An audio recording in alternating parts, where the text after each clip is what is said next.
Today we will learn how to change the color of an object using Lumetri Color in Premiere Pro.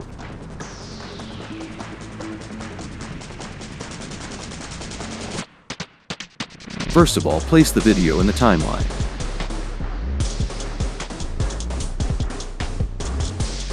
Now go to the Windows menu bar and select the Lumetri Color option.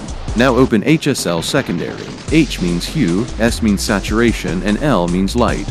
Select the second eyedropper and select the color which you want to change.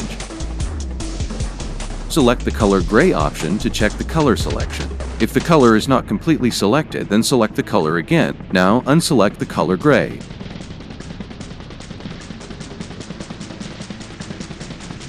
And unselect S means saturation and L means light. Now, select the color from the color wheel at bottom and change it.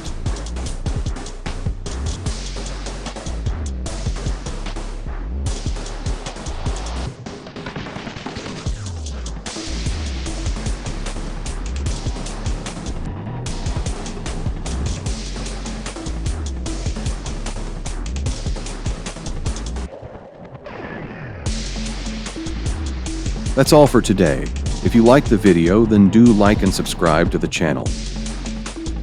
GraphiX Studio is now available on Instagram. Do follow on Instagram for such videos. Also, GraphiX Studio is available on WhatsApp public channel. Follow to the official channel by searching in Find Channels or click the link given in the description.